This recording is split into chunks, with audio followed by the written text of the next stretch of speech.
This is our topic about Rizal's life, exile, trial, and death. Rizal exile. Rizal arrived in Manila on June 26, 1892. He was welcomed by Apolinario Mabini, Andres Bonifacio, Ambrosio Salvador, Pedro Serrano Lactao, Deodato Arellano, and the other patriots, who altogether founded La Liga Filipina, the Filipino League. They wanted to discuss the plan for La Liga Filipina, which was held in a house on Caliyala. That time, Rizal was able to talk Governor General Despujol on July 1892, saying his gratitude for lifting the order of exile for his sisters. Dapitan is a remote town in Mindanao, which served as an outpost of the Spaniards in the Philippines. Dapitan became the only witness to Rizal's fate since July 1896. During his exile, Rizal became close with Captain Ricardo Carnicero for allowing him to roam the place on the condition that Rizal will relay his activities in his office once a week. In Dapitan, he continued his medicine, research, and continued his talent in sculpture, painting, sketching, and poetry writing. He put up a school for boys and introduced projects for the community.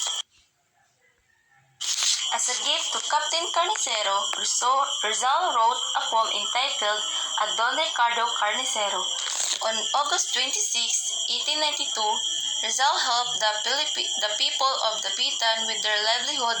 He did farming and business and even invented a wooden equipment in making bricks. On September 21, 1892, Rizal together with Carnicero and another Spaniard won a lottery ticket. The amount given to him as his share was 6,200. Part of his share was used to buy a land in Talisay. He built a house, a clinic, and a school within the area. He sent letters to Blumentritt narrating his daily activities in the Dapitan. He wrote poems, performed operation on his mother's eyes, and studied on medicinal plants of the Dapitan to be prescribed to his patients. That time, Rizal has been known to be one of the best ophthalmologists. Here are the contributions of Rizal in Dapitan. This monumental work of art is a tribute to all Dapitanos and to those who, in heart and in mind, silently share the same vision and to cherish the Rizal for the greater glory of Dapitan. It serves as a reminder to all that Dapitan was once blessed with a distinct privilege, an opportunity to shelter the greatest Filipino martyr who lived here in exile for 4 years, 13 days, and a few hours sharing his noble life, works, and teachings. This realization of this historical landmark was made possible through the sustainable development efforts and initiatives of former Congressman Romeo Halosos and the city government of the Dapitan, concretized with the artistic touch and technical expertise of the following personalities: Antonio Tobiera, concept and production; Nilo Aho Ferraren, architect; Manuel Tolentino, sculptor; and Ronel Roses, installation and bronzing. This monument was unveiled during the 4th Honduras celebration in December 28, 2019. This cross, located across Rizal's landing site of Dapitan, marks the start of Catholicism in the island. Front of the church, Rizal and Father Sanchez made a huge relief map of Mindanao out of earth, stones, and grass. This map still adorns the town plaza of Dapitan. This artistic manifestation of a well-lived exile was made by Dr. Jose P. Rizal on August 1892, based on the map done by Father Pedro Murillo Velarde, a French Jesuit, in 1752. He was assisted by Father Francisco Paula de Sanchez and his favorite teacher at the Ateneo de Manila, where he studied in 1872 to 1877. Rizal used this map as a motivating device on teaching geography and history to his pupils during his lonely but productive banishment in Dapitan from July 17, 1892 to July 31, 1896. St. James Church is located across the relief map of Mindanao and used to be Rizal's place of worship.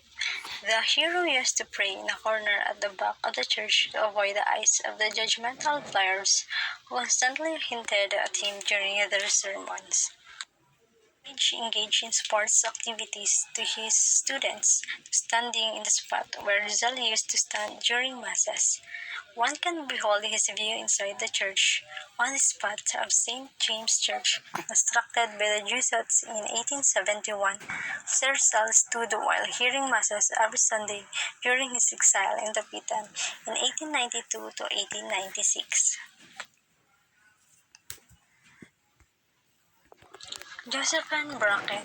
Upon hearing this, George Stauffer, who had an eye ailment together with her adopted daughter, Josephine Bracken, traveled from Hong Kong to the Pitan. When revolution commenced in Manila in 1896, Dr. Pio Valenzuela, together with Raimundo Mata, a blind man, visited Rizal in the Pitan to narrate to him the founding of Katipunan and its plan for revolution. For a while, Rizal sent letters to Governor General Ramon Blanco from 1894 to 1895. He wanted his case be reviewed, so Blumentritt proposed that Rizal may offer his services as a surgeon to Spanish government in Cuba to end his exile. At that time, Cuba was also a colony of Spain and was raged by a yellow fever epidemic. On July 30, 1896, Governor-General Ramon Blanco granted Rizal's request to go to Cuba. Rizal left to Manila, embarked the steamer España, and on September 3, 1896, he went to Barcelona, boarded the steamer Isla de Panay. When he arrived at the port, Governor-General Despujol told Rizal that there was a command to return him back to Manila. Rizal was arrested while on his trip at the Mediterranean Sea. He was put into prison in Barcelona, Spain, and was brought back to the Philippines. Safely guarded while on the way from Barcelona to Manila, Rizal reached the capital on November 3, 1896, and was soon brought to be imprisoned at Fort Santiago. Trial and Death of Rizal. On November 20, 1896, the assigned judge to summon Rizal was Colonel Francisco Uli, an advocate of the Spanish Military Tribunal. The preliminary investigation began. In a 5-day investigation was conducted. He was blamed for being the leader of the revolution by increasing the people's ideas about rebellion and making illegal organization. As expected, Rizal was not given the chance to interrogate his witnesses. He was only allowed to choose his lawyer from a list of young Spanish officers who were not into law.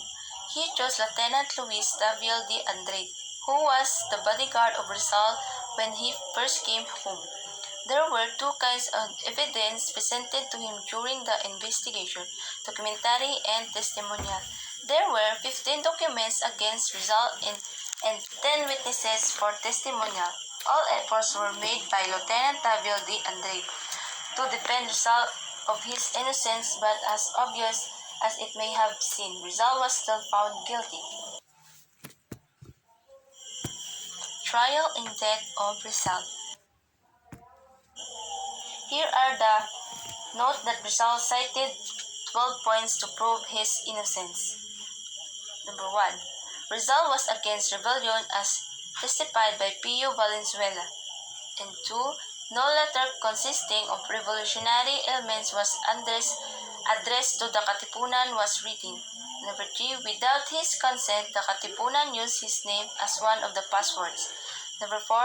If he was guilty, he could have left the country while in exile. He would not have a belt, a home, and would not have bought a parcel of land to put up a hospital in the Pitan. Number 5.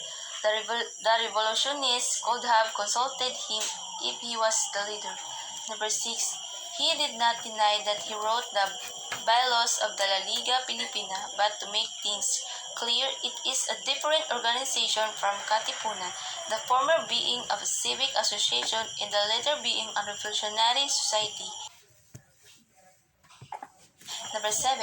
After the first meeting of the Liga, the association vanished because of his exile in the Pitan, and it did not last long.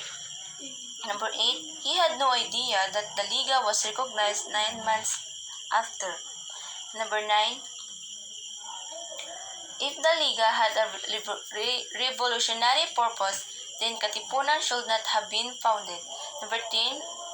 If the Spanish authorities found his letters offending, it was because in 1890 his family has been persecuted.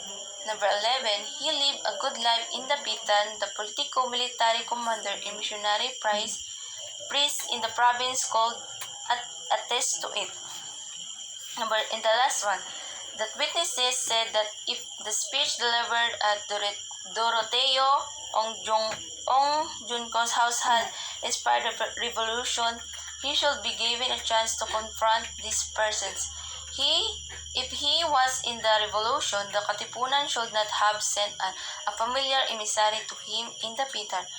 For this, his friend knew that he never promoted violence. Rizal Trial. On December 6, 1896, the trial of Dr. Jose Rizal by a Spanish military court for sedition, rebellion, and conspiracy began. This trial led to his execution and martyrdom.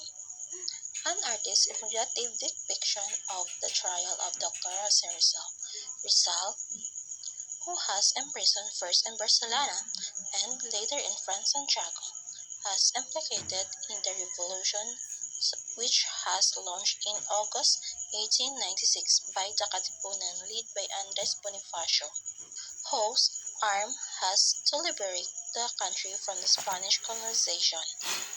At the time of his arrest, Rizal was supposed to leave for Cuba after he has allowed the Spanish Governor General Ramon Blanco, who was sympathetic to him, to serve as a military surgeon in Cuba, where there was also a revolution against Spain.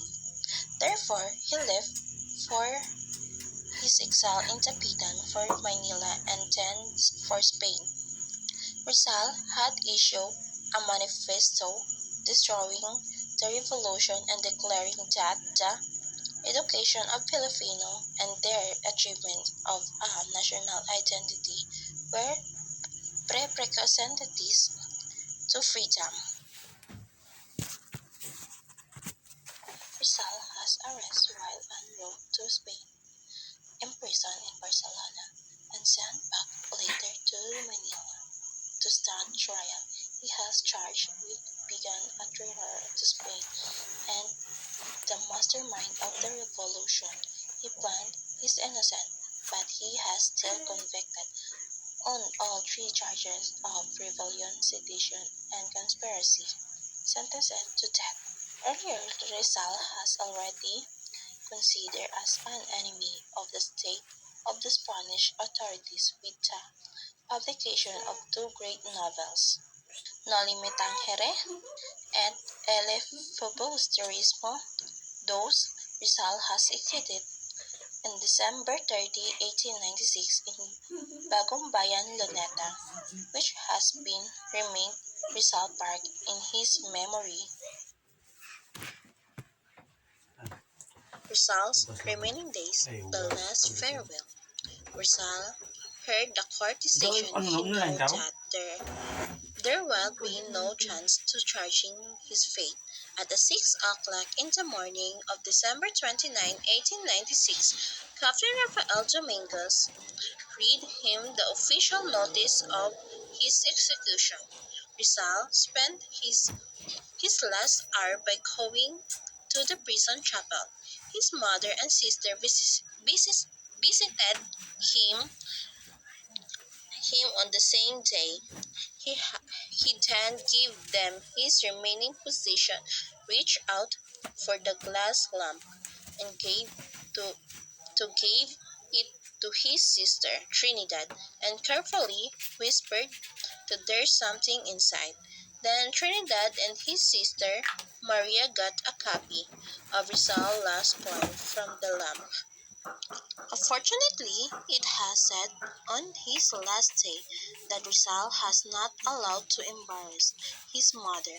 He took a time to write his last letter to his best friend Blumentritt. The last poem he composed has the longest he ever written. It has entitled "My Ultimo Adios" or "My Last Farewell." Rizal had his last supper in the evening of December 29, 1896. At the time, he said to Captain Dominguez that he has already forgiven his enemies, including to those who want him a tithe. At the 3 in the morning on the day of his execution, he prayed and confused his sent in the chapel.